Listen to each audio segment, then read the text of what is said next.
Hello everyone, welcome to my channel 6 to 12 NCERT classes में आपका स्वागत है। आई होप आप लोग भी बहुत अच्छे होंगे। तो चलिए आज हम लोग 7 चैप्टर स्टार्ट करते हैं, जिसका नाम है मानवीय पर्यावरण, बस्तियां, परिवहन एवं संचार, चैप्टर 7। ओके, अध्याय 1 में आप पढ़ चुके हैं कि प्रारंभिक मानव भोजन, वस्त्र और आवास के लिए पूर्णतः प्रकृति पर आश्रित था, लेकिन समय के साथ साथ उसने नए कौशल विकसित करके खाद्य पदार्थ का उत्पादन, घर बनाने, यातायात और संचार के बेहतर साधनों का विकास किया।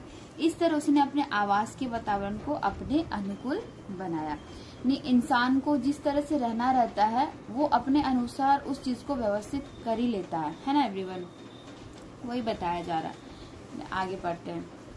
बस्तियां वे स्थान है जहाँ लोग अपने लिए घर बनाते। यदि मानव वृक्षों तथा गुफाओं में निवास करते थे, जब उन्होंने फसलें उगाना शुरू किया तो उनके लिए एक जगह अस्थायी घर बनाना जरूरी हो गया।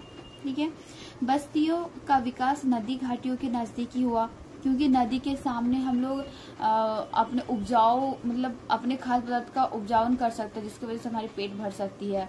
और अभी भी आप देखते हैं कि आजीविका कमाने के लिए या नौकरी करने के लिए हम घर से बाहर रहते हैं, क्योंकि नौकरी करते हैं, पैसा आता है तो हम लोग का पेट भरता है। मतलब ये चलता ही रहा ऐसे, ठीक है, क्योंकि वह पर्याप्त मात्रा में जल उपलब्ध था तथा भूमि उपजाऊ थी। व्यापार, विनिर्माण एवं वाणिज्य के विकास के साथ ही मानव बस्तियां बड़ी होती गई। नदी घाटी के निकट बस्ती बनने लगी और सभ्यता का विकास हुआ। क्या आपको सिंधु, नील, टिग्रिस एवं वाहंग ही नदियों के किनारे विकसित सभ्यता के नाम याद है? बस्तियां अस्थायी अथवा अस्थायी हो सकती है। जो बस्तियां कुछ समय के लिए बनाई जाती है उन्हें अस्थायी बस्तियां कहते हैं। घने जंगलों, ठंडे एवं गर्म रेगिस्तानों तथा पर्वतों के निवास अक्सर अस्थायी बस्तियों में रहते हैं। वे संग्रहण, आखेट, हस्तांतरित कृषि और ऋतु प्रवास करते हैं। यद्यपि अधिकांश बस्तियां आज अस्थायी बस्तियां हैं। इन बस्तियों में लोग रहने के लिए अपना घर बनाते हैं। जैसे मेरी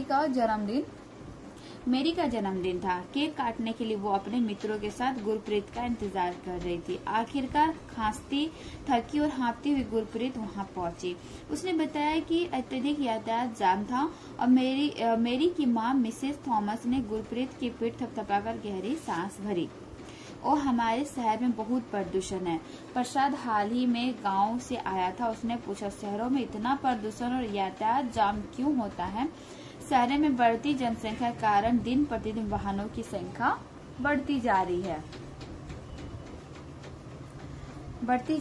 मेरी के पिता मी थॉमस ने कहा। मेरी ने पूछा, तब लोग शहर क्यों आते हैं? उसकी मां ने उत्तर दिया कि यहाँ बेहतर शिक्षा, नौकरी तथा चिकित्सा सुविधा तलाश में आते हैं। मेरी ने फिर पूछा, यदि इतनी अधिक संख्या में लोग शहर आते रहेंगे तो ये सभी लोग कहाँ रहेंगे? तो मी थॉमस ने कहा कि यही कारण है कि अत्यधिक संख्या में गंदी बस्तियां और अवैध कब्जे वाली बस्तियां दिखाई देती है, जहां लोग भीड़ भाड़ तथा अवस्थाकारी परिस्थितियों में रहते हैं। शहरों में जल और विद्युत की कमी एक सामान्य समस्या है। प्रसाद ने कहा, हमारे गांव में बड़े सिनेमाघर, अच्छे अस्पताल और अच्छी सुविधाओं वाले स्कूल नहीं है, परंतु हमारे यहाँ बहुत सारी खुली भूमि और सांस लेने के लिए ताजी हवाएं मिलती है। जब मेरे दादाजी बीमार थे तो उनके शहरों के अस्पताल में लाना पड़ता था। उपयुक्त संवाद से बस्तियों के दो विभिन्न चित्रण हमारे सामने आते हैं, शहरी एवं ग्रामीण बस्तियां।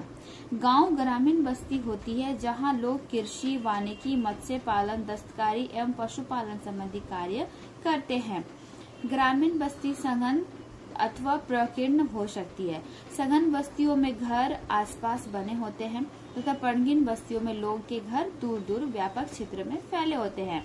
इस तरह की बस्तियां मुख्यतः घने जंगल, पहाड़ी क्षेत्रों में, अति विषम जलवायु वाले क्षेत्रों में पाई जाती है। ग्रामीण इलाकों में लोग अपने पर्यावरण के अनुकूल घर बनाते हैं। अत्यधिक वर्षा वाले इलाकों में ढाल वाली छत बनाते हैं। जिन स्थानों पर वर्षा के समय जल का जमाव होता है वहां ऊंचे प्लेटफॉर्म या सीटलट पर घर बनाए जाते हैं। सीटलट देखिए इसको कहा जाता है। ये देखिए बांस के ऊपर जो ऐसे बना हुआ रहता है, ठीक है। और ये है प्रकीर्ण बस्ती, ये है सघन बस्ती। उसके बगल में देखिए ये है सघन बस्ती। चलिए आगे बढ़ते हैं। गर्म जलवायु वाले इलाकों में मिट्टी की मोटी दीवार वाले घर पाए जाते हैं, जिनकी छतें फूस की बनी होती हैं। स्थानीय ग्रामीण जैसे पंख, पत्थर, चिकनी मिट्टी, तृण आदि का इस्तेमाल घर बनाने में किया जाता है। नगरीय बस्तियों में नगर छोटी तथा शहर उनसे बड़ी बस्तियां होती है। नगरीय क्षेत्रों में लोग व्यापार, निर्माण एवं सेवा क्षेत्रों में कार्यरत होते हैं। अपने राज्य के कुछ गांवों, शहरों एवं नगरों के नाम लिखिए, इसमें बताया गया। अब परिवहन के बारे में हम लोग पढ़ेंगे। परिवहन लोगों और सामान के आवागमन के साधन होते हैं। पुराने समय में अधिक दूरी की यात्रा करने में बहुत अधिक समय लगता था। उस समय लोग पैदल चलते थे और अपने सामान को ढोने के लिए पशुओं का इस्तेमाल करते थे। पहिए के आविष्कार से परिवहन आसान हो गया। समय के साथ साथ परिवहन के विभिन्न साधनों का विकास होता गया, परंतु आज भी लोग परिवहन के लिए पशुओं का इस्तेमाल करते हैं। भारत के सामान्यतः खच्चर, गधे, बैल एवं ऊंट का उपयोग किया जाता है। दक्षिण अफ्रीका के एंडीज पर्वत के क्षेत्र में लामा का इस्तेमाल उसी तरह होता है जैसे तिब्बत में याक का इस्तेमाल होता है। प्रारंभ में अन्य देशों के व्यापारियों को भारत पहुंचने में कई महीने लग जाते थे। वे थलीय मार्ग से या समुद्री मार्ग से आते थे। हवाई यात्रा ने परिवहन को द्रुत बना दिया। आज भारत से यूरोप की यात्रा करने में सिर्फ 6 से 8 घंटे समय लगते हैं। इस तरह परिवहन के आधुनिक साधन समय और ऊर्जा दोनों की बचत करते हैं। परिवहन के 4 मुख्य साधन है: रेल मार्ग, सड़क मार्ग, जल मार्ग एवं वायु मार्ग। यहाँ पे देखिए, यहाँ बताया गया है कि जॉइनिंग से लहसा के मध्य चलने वाली रेलगाड़ी समुद्र तल से 4000 मीटर की ऊंचाई पर चलती है, जिसका सबसे ऊंचा बिंदु समुद्र तल 5072 मीटर है। रेल मार्ग के द्वारा तीव्रता से और कम खर्च में लोगों का आवागमन तथा भारी सामान को ढोने का कार्य होता है। वाष्प के इंजन के आविष्कार और औद्योगिक क्रांति ने रेल परिवहन के तीव्र विकास में सहायता प्रदान की। डीजल तथा विद्युत इंजनों ने व्यापक रूप से वाष्प के इंजनों का स्थान ले लिया है। सुपरफास्ट रेलगाड़ियों से परिवहन की गति और भी तीव्र हो गई है। मैदानी भागों में रेल मार्गों का जाल व्यापक रूप से फैला हुआ है।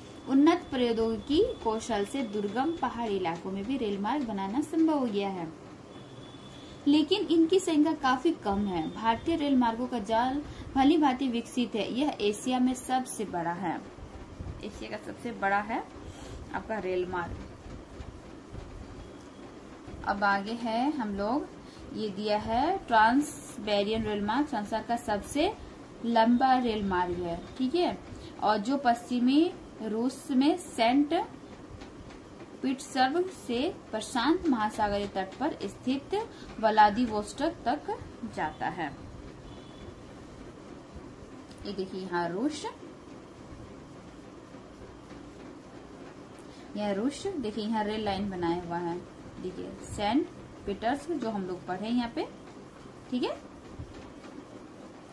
और आपका कहाँ तक जाता है लास्ट, देखिए व्लादिवोस्टोक तक, ठीक है। यह संसार का सबसे लंबा रेल मार्ग है, ठीक है एवरीवन।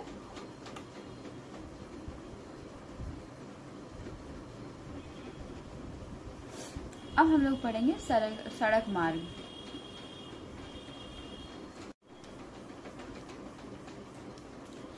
कम दूरी के यातायात के लिए सबसे अधिक सड़क मार्ग उपयोग किए जाते हैं। सड़कें कच्ची एवं पक्की हो सकती है। मैदानी क्षेत्रों में सड़कों का घना जाल बिछा है। वनों, मरुस्थलों एवं ऊंचे पर्वत जैसे स्थानों पर भी सड़कें बनी हुई हैं। हिमालय पर्वत पर मनाली लेह राजमार्ग संसार के सबसे ऊंचे सड़क मार्गों में से एक है। भूमिगत सड़कों को भूमिगत मार्ग कहते हैं और फ्लाईओवर उत्थित संरचनाओं के ऊपर बनाए जाते हैं।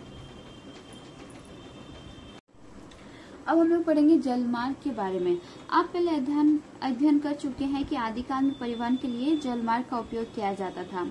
सबसे पहले एवरीवन जो हम लोग परिवहन स्टार्ट किए है ना, वो जल मार्ग द्वारा ही किए थे। ठीक है, अधिक दूरी में भारी और बड़े आकार वाले सामानों को ढोने के लिए जलमार्ग सबसे सस्ता और सुलभ साधन होता है।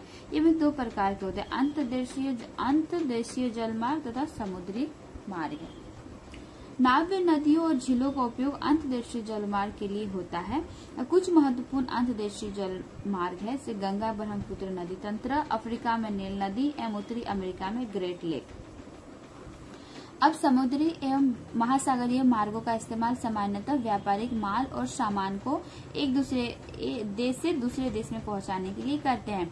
ये मार्ग पतनों से जुड़े होते हैं और संसार के कुछ महत्वपूर्ण पतन है। एशिया में सिंगापुर और मुंबई, उत्तर अमेरिका में न्यूयॉर्क और लॉस एंजल्स, यूरोप में लंदन, अफ्रीका में डरबन और केप टाउन, दक्षिण अमेरिका में रियो डी जेनेरियो, ऑस्ट्रेलिया में सिडनी।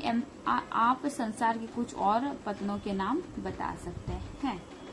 अगर आपको याद हो तो आप कोई भी और नाम सजेशन कर सकते हो। अब हम लोग पढ़ेंगे वायु मार्ग के बारे में। 20वीं सदी के आरंभ में विकसित हुआ यह परिवहन का सबसे तीव्र मार्ग है। ईंधन की लागत अधिक होने के कारण यह सर्वाधिक महंगा साधन है। वायु यातायात खराब मौसम जैसे तूफान एवं कोहरे से कुप्रभावित होता है। यह यातायात का अकेला साधन है जो सर्वाधिक दुर्गम एवं दूर स्थानों तक पहुंच सकता है। विशेष रूप से जहां रेल मार्ग एवं सड़कें नहीं है, वह हेलीकॉप्टर अगम्य स्थानों तक संकटकालीन स्थितियों में लोगों को बचाने और भोजन, कपड़े, जल एवं दवाएं बांटने के लिए एक बहुत ही उपयोगी साधन है। कुछ महत्वपूर्ण हवाई पतन हैं: Mumbai, Delhi, New York, Paris, London, Frankfurt तथा काहिरा। संचार दूसरों के पास सूचना पहुंचाने की एक प्रक्रिया होती है। तकनीकी विकास के साथ मानव ने संचार के नए तथा तीव्र साधनों को विकसित कर लिया है। संचार तंत्र के विकास का वर्णन करता है।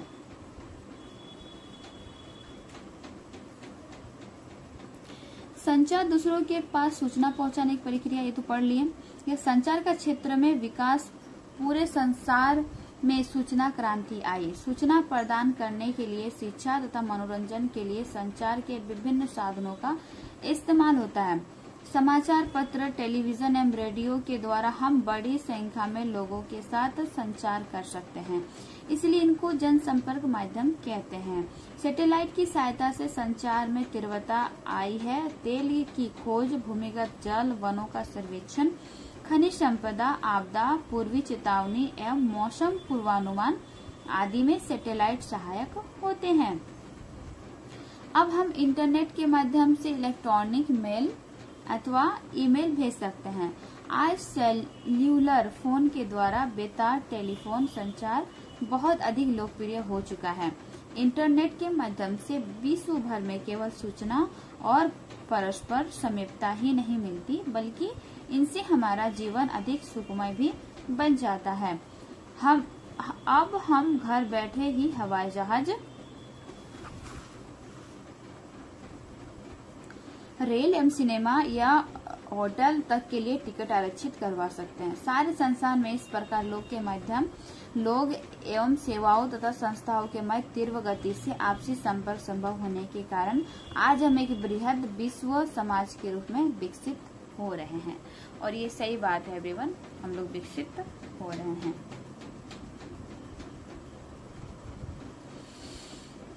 और एवरीवन, यहाँ पे आपका 7th क्लास का चैप्टर खत्म होता है और 8th क्लास नेक्स्ट क्लास में आएगी। तो लाइक एंड सब्सक्राइब करिएगा एवरीवन, ठीक है। मेरे चैनल को आगे बढ़ाइएगा और सपोर्ट करिएगा। Thank you everyone, bye bye.